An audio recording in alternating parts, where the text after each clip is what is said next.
Salut les amis, j'espère que vous allez bien. Moi, je suis totalement éclatée.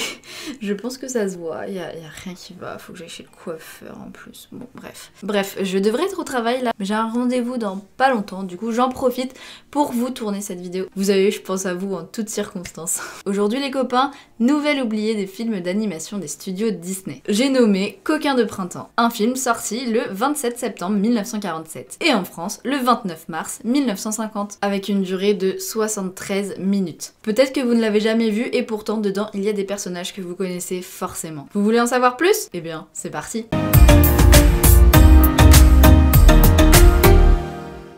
Derrière ce film, en fait, il y en a deux. Bongo, roi du cirque, et Mickey et le haricot magique. Au départ, ils n'avaient pas du tout été pensés pour être réunis ensemble, c'était vraiment deux films distincts. Le premier, Bongo, donc, était censé être un prolongement de Dumbo, avec une intrigue un peu plus étoffée, et à la place des éléphants, eh bien, c'était des ours. Du coup, bon, l'ours il va pas voler avec ses oreilles, je crois. Et le deuxième visait à remettre Mickey sur le grand écran, qui avait brillé dans sa séquence dans Fantasia et qui n'avait pas fait grand chose depuis. Même le plus grand des patrons a un jour été au chômage.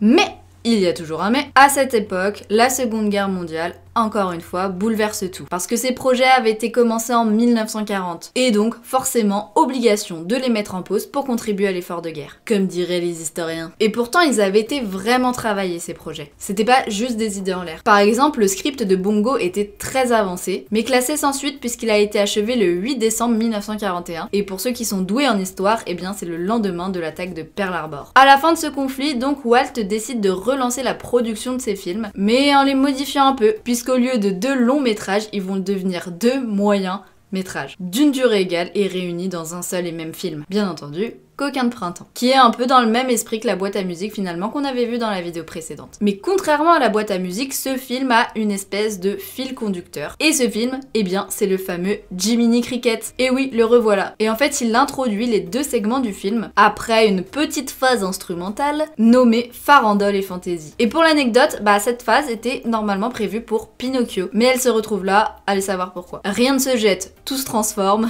c'est l'économie, l'écologie à la Disney. Et ensuite, notre cher Cricket est rejoint dans des séquences en prise de vue réelle, mais un peu datées quand même, par Edgar Bergen, un ventriloque et star de la radio, et Luana Patten, une jeune comédienne qui avait été découverte l'année d'avant dans Mélodie du Sud. Si on parle de l'animation pure de ces films, c'est vraiment pas révolutionnaire. Loin de là, même s'il y a quand même énormément de travail sur les décors surtout. Mais on peut quand même s'attarder sur l'humour et la poésie de ces films. Pour être un peu plus dans les détails, Bongo, roi du cirque s'est adapté d'un texte de Sinclair Lewis, qui n'est autre que le premier auteur américain lauréat du prix Nobel de littérature. Et l'histoire, bah c'est un ours de cirque un peu persécuté qui décide de revenir à la vie sauvage. Thème qui pourrait encore mener à un grand débat aujourd'hui, les animaux en cirque, tout ça. Donc vous voyez ici, je vous parlais d'un prolongement de Dumbo, vous comprenez pourquoi. Et puis l'autre avec Mickey, eh ben c'est simplement, encore une fois, une adaptation de Jack et le haricot magique. Où Mickey, d'ailleurs doublé par Walt en VO pour la dernière fois, avec Donald et Dingo, a quelques mésaventures avec un géant. On retient 2 scènes particulièrement. Le repas des amis qui montre leur précarité, si je puis dire, et la pousse complètement invraisemblable des haricots magiques en une nuit. D'ailleurs, je crois que Walt était un peu obsédé par ce conte anglais qu'est Jack et le haricot magique, parce qu'il l'avait déjà adapté 2 fois avant, avec Giantland en 1933 et Le brave petit tailleur en 1938, où il y avait déjà Mickey d'ailleurs. Bref, le rythme de ce film est daté, clairement. L'humour est parfois un peu enfantin, mais être enfant, c'est bien. Mais malgré cela, Coquin de printemps reste un film distrayant, dont certaines séquences présentent déjà par avance Cendrillon. Mais on en reparlera. Voilà, c'est tout ce que j'ai à dire là-dessus. Si la vidéo vous a plu, n'hésitez pas à laisser un petit pouce, un petit commentaire, à vous abonner, à activer la cloche pour ne louper aucune autre vidéo. En attendant, je vous fais des gros bisous, cœur sur vous, et surtout, n'oubliez pas, ne laissez jamais personne vous faire croire que vos rêves sont trop grands. Et nous, bah, on se retrouve bientôt pour une nouvelle vidéo.